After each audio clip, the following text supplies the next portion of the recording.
अच्छा जी, चलते चलते में मैं आज आपके पास बहुत अहम चीज़ें लेकर आ रहा हूँ। कौन? परवेज़ रोशन, DGA PKK 2020। हक और सच की आवाज़, इन्वेस्टिगेटिव चीज़ें, और मेरा काम ही इन्वेस्टिगेशन है, मैं वो करता हूँ और मैं वही आपको बताता हूँ जो सच होता है। आप कई दिनों से, कुछ गुज़श्ता दिनों से देख रहे हैं कि एक एल कैली, क्या एक गोरा है अमेरिकन, एल कैली, यानी ऐ नहीं समझ लेना एल कि आप मेरे एल तो ना चढ़ी जा, इस तरह वो नहीं समझ लेना। ये एल कैली अमरीकन, एक पैरिस का एक इलाका है शहरी टैक्सस दे विच, उत्थे जनाब मेरे ऐश पजीर है और लख दी लानत बई तेरे ते और अनवर फजल ते भी आ जरा झूठा पा दिया, भैन का ही दुश्मन बन गया जालमा, भैन का सारी गेम कराती की कराया जी। ऐ शौकी, ऐ कातला, ऐ सारे भरा कातल जे, मैं कह रहा जी तुहानूं, ऐ मेरे को सबूत जे, इन्हां दी FIR जे 109 च कातल दर्ज ने। कौन? शौकत फजल ते दूसरा इमरान फजल। इन्ने पैसे दिते जे पादरी जिहड़ा जेली पादरी और निरा डांसर दा चौधरी दा बंदा अनवर फजल। ए गल समझ लो मेरी यार, अपनी सक्की भैन दे पिछे भैन ओहदे खून दे प्यासे जे, एडी जान दे प्यासे जे खून दे। ए लिख लो मेरा रिकॉर्ड सारा, ए जिन्नी कीती जे ना साजिश। एक तो है जे वो काला, मैं काला मेरे दिल का कल, वो एक नाम नहाज सहाफी, 2 टके का सहाफी, एवं रिपोर्टर, मैं भी 2 टके का रिपोर्टर हाँ, लेकिन वह काम कि वो अज तक चंगी शर्ट ही कोई नहीं है, वो पिंडी वाला एक, ठीक है। और ताक रातों का तारक जरा अंदाजा ला लो यार, तू किन्ने को पैसे ले लिया? $100, $200। थोड़ी जी तुहानूं मैं भी गल दस दियां, इहदा सारी तहकीक कर ली मैं, इनू क्वेश्चन किया है इस एल का, और मेरे एल तो ना चढ़, एल कैली जो कहना पाया जी 8 मिलियन डॉलर खा गए। वो कभी खाब भी वेखे $8 मिलियन का? वो फराडिया झूठिया, ऐ कहन दिया वे कि जनाब मैं वैसटर्न यूनीयन के पैसे भेजे ने, मैनू वैसटर्न यूनीयन कह रही तू टैररिस्ट है। बई जो तू टैररिस्ट है तो तेनों कह रही ना, उन्होंने कोई रिसर्च की होनी ना, मैं रिसर्च कराँगा तो मैं दसांगा कि आ बंदा टैररिस्ट है, इंज नहीं छड्डांगा, दसांगा, मेरी तहकीक दसेगी। तू जेड़े शहर च रह रहे हैं, तेनों इन्होंने किन्ने पैसे दिते ने, अनवर फजल ने, शौकत फजल ने, और एक ओ जड़ा ओ एक चवल जिहा अजी मैं ब्रिटिश हाँ, पता लग गया जे। ओ अशरफ बधावा मल, PPI Pakistan partnership initiative Islamabad, लै भी जेड़े है ना EAD वाले, इकनॉमिक्स अफेयर डिवीजन इस्लामाबाद। यार मेरी उन्होंने अगे दरखास्त है यार, इहदा ज़रा पता तो करो कि इन्हें तो पहले सेवा पाक बनाई सी सिंध विच, जी मेरी माँ ब्रिटिश तो तू इत्थे की करन दिया है? तू लोगों नाल फ्रॉड कर रहे पाकिस्तान के अंदर, लोगों के पैसे खाना है, की करना है? और ये नाल 1-2 MP भी ने, उन्होंने छड्डना नहीं। ऐ तुसीं एक खुदा दे खादम ते, खुदा दे बंदे ते, जे कोई इंसानियत नूं प्यार करता ही है, मन्निया सारे फराडी, सारे तो नहीं फराडी हो गए, वो कोई ना कोई तो है ना। और सब तो पहले तो लख दी लानत अनवर फजल तेरे ते, शौकत फजल ते, और तेरे पूरियां ते, जिन्ने तरह तेरे गैंग हैगी है, और तेरे झूठे सहाबी फराडीए जिहड़े तेनों अप्रोच कहो जी एडी जान भज गया जी, एडी जान ने। वो 8 मिलियन 80 लाख डॉलर बनता है यार, सोचो 80 लाख डॉलर।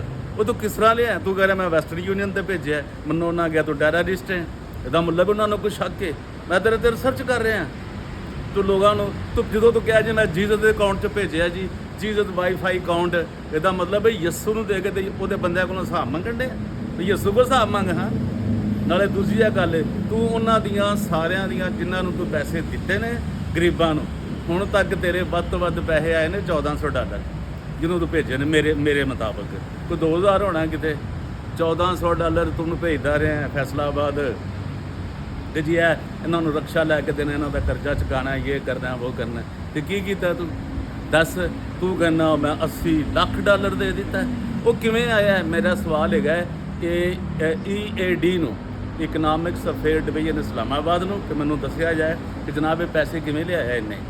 नहीं अगर ये झूठा है तो ये परचा दर्ज किया जाए, ये फेक न्यूज़ चलान ते, और जिन्ने दे साथी ने पाकिस्तान च, और जिन्हें $100 लिया कि $200, तो इकबाल टाउन इस्लामाबाद वाला, कोट काला वाला, की है यार किनू कहते जे खन्ना बोल के, किहड़ा काला खन्ना? यार तुसीं हिसाब लाओ, जिन्हों ने भी ये सारी की तहकीक की जाए, और असी पूरी रिपोर्ट जी साढ़े मेरे जिन्ने भी ਮੇਰੇ ਦੋਸਤ ਨੇ, ਸਾਥੀ ਨੇ ਇਨਵੈਸਟੀਗੇਸ਼ਨ ਵਾਲੇ, ਉਹਦੀ ਇਨਵੈਸਟੀਗੇਸ਼ਨ ਕਰ ਰਹੇ ਨੇ।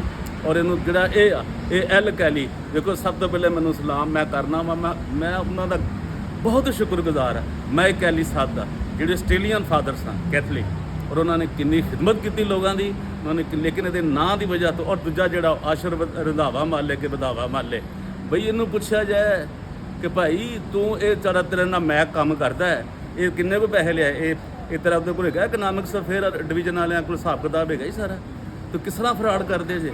ਨਾਲੇ ਮੈਨੂੰ ਦੱਸਿਆ ਜਾਏ ਕਿ ਤੁਸੀਂ ਹੁਣ ਤੱਕ ਕਿੰਨਾ ਭੱਠਿਆਂ ਦੇ ਉੱਤੇ ਤੁਸੀਂ ਇਹ ਪੈਸਾ ਦੇ ਚੁੱਕੇ ਹੋ, PPI, ਠੀਕ ਹੈ ਜੀ। ਔਰ ਇਹਦੇ ਪਿੱਛੇ ਜਿੰਨੇ ਵੀ ਲੋਕ ਨੇ, ਔਰ ਉਹਦਾ ਪਾਸਪੋਰਟ ਚੈੱਕ ਕੀਤਾ ਜਾਏ ਕਿ ਉਹਨੂੰ ਕੀ ਇਖਤਿਆਰ ਹਾਸਲ ਹੈ, ਕਿ ਉਹ ਬ੍ਰਿਟਿਸ਼ ਹੈ, ਉਹਦੀ ਭੈਣ ਵੀ ਬ੍ਰਿਟਿਸ਼ ਹੈ, ਉਹਦਾ ਮੇਰੀ ਮਾਂ ਵੀ ਬ੍ਰਿਟਿਸ਼ ਹੈ। ਉਹ ਸੇਵਾ ਪਾਕ ਸਿੰਧ 'ਚੋਂ ਕਿੰਨੇ ਪੈਸੇ ਲੁੱਟ ਕੇ ਲਿਆਇਆ, ਹੁਣ ਪੰਜਾਬ 'ਚ ਬਹਿ ਕੇ ਇਸਲਾਮਾਬਾਦ 'ਚ ਲੁੱਟਣ ਦੇ ਆ। ਇਹ ਤੁਹਾਨੂੰ ਹੁਣ ਜਵਾਬ ਦੇਣਾ ਪਏਗਾ। ਇਹ ਪਰਵੇਜ਼ ਰੋਸ਼ਨ ਪੁੱਛੇਗਾ ਤੁਹਾਨੂੰ। ਤੁਹਾਡੇ ਪਿੱਛੇ तमाम ਏਜੰਸੀਆਂ ਨੂੰ, ਇਹ ਤੁਹਾਡੀ ਸਭ ਨੂੰ ਵੀਡੀਓ ਭੇਜਾਂ, ਇਹਨਾਂ ਦਾ ਪਤਾ ਕਰੋ ਜਨਾਬ। ਇਹਨਾਂ ਦੇ ਜਿਹੜਾ PPI ਵਾਲੇ ਨੇ, ਆਸ਼ਰ, ਇਹ ਕਾਮਰਾਨ ਮੈਕਲ, ਇਹ ਜਨਾਬ ਬਾਬਾ ਫਿਲਬੋਸ, ਉਹ ਹੋਰ ਵੀ ਜਿੰਨੇ ਵੀ ਨੇ, ਉਹ ਸੋਨੀਆ ਆਸ਼ਰ, ਇਹਨਾਂ ਨੇ ਕੀ ਸਾਜ਼ਿਸ਼ ਕੀਤੀ ਤੇ ਕਿਉਂ ਸਾਜ਼ਿਸ਼ ਕੀਤੀ ਯਾਰ। ਦੌਰ ਫਿੱਡਾ ਮੁੱਦਰਾ ਵੀ ਅਨਵਰ ਫਜ਼ਲ ਹੈ ਤੇ ਸ਼ੌਕਤ ਫਜ਼ਲ ਹੈ, ਔਰ ਰਜਵਾਨ ਫਜ਼ਲ ਵੀ ਭੱਜ ਗਿਆ ਸੁਣਿਆ ਅਮਰੀਕਾ। ਇਹ ਗੱਲ ਮੇਰੀ ਨੋਟ ਕਰ ਲਓ ਯਾਰ, ਕਿਉਂ ਭੈਣ ਦੇ ਪਿੱਛੇ ਤੁਸੀਂ ਸੱਕੇ ਕਿਹਦੇ ਜੇ ਤੁਸੀਂ ਆਪਣੀ ਸੱਕੀ ਭੈਣ ਦੇ ਸੱਕੇ ਨਹੀਂ, ਆਪਣੇ ਭਣੂਜੇ ਦੇ ਸੱਕੇ ਨਹੀਂ, ਦੁਨੀਆ 'ਚ ਕਿਹਦੇ ਸੱਕੇ ਜੇ। ਇਹ ਸਾਰੀ ਤਫਸੀਲ ਮੈਂ ਲੈ ਕੇ ਆ ਰਿਹਾ। परवेज़ रोशन DGA BKK 2020 और देखते रहिए DGA। और ਜਿਹੜਾ ਆਸ਼ਰ ਵਧਾਵਾ ਮੱਲ ਹੈ, ਲੈ ਵੀ ਹੁਣ ਤੇਰੇ ਪਿੱਛੇ ਹੀ ਅਸੀਂ ਅਜ਼ੇਨ 'ਚ ਕਰ ਲਾ ਗੱਲ। ਤੂੰ ਜਿੰਨਾ ਵੀ ਪੈਸਾ ਲੁੱਟਿਆ ਤੇਰੇ ਕੁਛ ਇਹ ਤੇਰੀ NGO ਹੈ ਨਾ, ਹੋਰ ਤੋਂ ਕੀ ਹੈ, ਕੋਈ NGO ਮਾਫੀ ਹੈ ਲੁੱਟਣਾ ਲੋਕਾਂ ਨੂੰ। ਆ ਭੱਠਿਆਂ ਦੇ ਜਿੰਨੇ ਪੈਸੇ ਦਿੱਤੇ, ਤੇਰਾ ਜਿਹੜਾ ਮਹਿਕ ਹੈ ਨਾ, ਉਹ ਅਸੀਂ ਫੜ ਲੈਣਾ ਹੁਣ, ਉਹਨੂੰ ਅਮਰੀਕਾ ਭੱਜਣ ਨਹੀਂ ਦੇਣਾ। ਜਿਵੇਂ ਹੈ ਨਾ ਐਲ ਕੈਲੀ, ਠੀਕ ਹੈ, ਉਹ 1400 ਦੀ ਰਸੀਦ ਭੇਜ ਕੇ ਤੂੰ 8 ਬਿਲੀਅਨ ਤੋਂ ਪਾਤਾ, 80 ਲੱਖ ਡਾਲਰ ਪਾਤਾ। ਇਹਦਾ ਤੂੰ ਹਿਸਾਬ ਦੇਣਾ ਕਿਵੇਂ ਤੂੰ ਪੈਸਾ ਪਾਕਿਸਤਾਨ 'ਚ ਟ੍ਰਾਂਸਫਰ ਕੀਤਾ, ਕਿਸ ਤਰ੍ਹਾਂ ਪੈਸਾ ਆਇਆ, ਮਨੀ ਟ੍ਰੇਲ ਦੇਣੀ ਤੂੰ, ਠੀਕ ਹੈ। ਕਿ ਕੀ ਐਲ ਕੈਲੀ ਯਾਦ ਰੱਖੀ, ਟੈਕਸਸ ਪੈਰਿਸ ਦਾ ਜਿਹੜਾ ਤੇਰਾ ਇਲਾਕਾ ਹੈ, ਉੱਥੇ ਟੈਕਸਸ ਅਮਰੀਕਾ ਦੇ ਵਿੱਚ ਹਰ ਸ਼ਾਇਦ ਤੇਰੀ ਸਾਡੇ ਕੋਲ ਕੋਈ ਟੈਨਸ਼ਨ ਨਹੀਂ ਹੈਗੀ। ਤੂੰ ਕਹਿੰਦਾ ਜੀ ਮੈਨੂੰ ਉਹਨਾਂ ਨੇ ਟੈਰਰਿਸਟ ਕਹਿਤਾ, ਦਾ ਮਤਲਬ ਤੂੰ ਹੈ ਮੈਂ ਇਹ ਵੀ ਤਹਿਕੀਕ ਹੋਣੀ ਨਾ, ਰਿਸਰਚ ਹੋਣੀ ਹੈ। ਅਮਰੀਕਨ ਏਜੰਸੀਆਂ ਵੀ ਕਰਨਗੇ, ਸਟੇਟ ਡਿਪਾਰਟਮੈਂਟ ਵੀ ਕਰੇਗਾ, ਹੋਰ ਵੀ ਸਾਰੇ ਲੋਕ ਕਰਨਗੇ, ਪਾਕਿਸਤਾਨ ਦੇ ਏਜੰਸੀਆਂ ਵੀ ਕਰਨਗੀਆਂ, ਟੈਨਸ਼ਨ ਨਹੀਂ ਲੈਣੀ। ਔਰ ਜਿਨ੍ਹਾਂ ਨੇ ਤੈਨੂੰ ਪੈਸੇ ਦੇ ਕੇ ਇਹ ਕੰਮ ਕਰਾਇਆ, ਇਹ ਅਨਵਰ ਫਜ਼ਲ, ਸ਼ੌਕਤ ਫਜ਼ਲ, ਦਰ ਬਿੱਡ ਮੌਲਾਨਤ ਜੇ ਤੁਹਾਡੇ ਤੇ, ਉਹ ਭੈਣ ਦੇ ਪਿੱਛੇ ਪੈਗਾ ਜੇ, ਉਹ ਪੜਵਿਓ, ਉਹ ਸੋਚੋ ਓਏ ਤੁਹਾਡੀ ਭੈਣ ਦੀ, ਹੁਣ ਮੈਂ ਵੀ ਨਹੀਂ ਕਹਿ ਸਕਦਾ ਤੁਹਾਡੀ ਭੈਣ ਦੀ ਅੱਖ ਹੈ ਜ਼ਾਲਮੋ, ਸੋਚੋ ਯਾਰ। ਤੁਸੀਂ ਇੱਕ ਬੰਦੇ ਨੂੰ ਪਰੇਸ਼ਾਨ, ਉਹ ਕਰਦਾ ਕੋਈ ਨਾ ਕੋਈ ਤਾਂ ਕੰਮ ਕਰਦਾ ਕਿ ਨਹੀਂ, ਕਿਸੇ ਨੂੰ ਰਕਸ਼ਾ ਦੇਤਾ, ਕਿਸੇ ਗਰੀਬ ਦੀ ਮਦਦ ਕਰ ਦਿੱਤੀ, ਤੁਸੀਂ ਵੀ ਕਦੀ ਕੀਤੀ ਹੈ। ਤੇ ਜਨਾਬ ਤੁਹਾਡੇ ਅੱਗੇ ਬਹੁਤ ਕੁਝ ਲੈ ਕੇ ਆ ਰਿਹਾ। Thank you very much. ਔਰ ਇਸ ਨੂੰ ਸ਼ੇਅਰ ਕਰ ਦਿਓ, ਪੂਰੀ ਦੁਨੀਆ 'ਚ ਫੈਲਾ ਦਿਓ ਮੇਰੀ ਗੱਲ ਨੂੰ। ਔਰ ਜਿਹੜਾ ਐਲ ਕੈਲੀ ਹੈ, ਉਹ ਐਲ ਤਾਂ ਨਾ ਚੜ੍ਹ, ਕਹਿੰਦਾ ਨਹੀਂ ਓਏ ਮੇਰੇ ਐਲ ਤਾਂ ਨਾ ਚੜ੍ਹ, ਇਹ ਉਹ ਜੇ ਐਲ ਕੈਲੀ ਇਹਦਾ ਕਹਿੰਦਾ ਜੀ ਮੈਂ ਓਨਰਸ਼ਿਪ ਆ ਮੇਰੀ, ਮੈਂ ਬੜਾ ਅਮੀਰ ਬੰਦਾ ਜੀ, ਤੇਰੀ ਮੂਵਰ ਸ਼ੂਵਰ ਸਾਰੀ ਫੜੀ ਜਾਣੀ ਹੁਣ, ਠੀਕ ਹੈ। Thank you very much.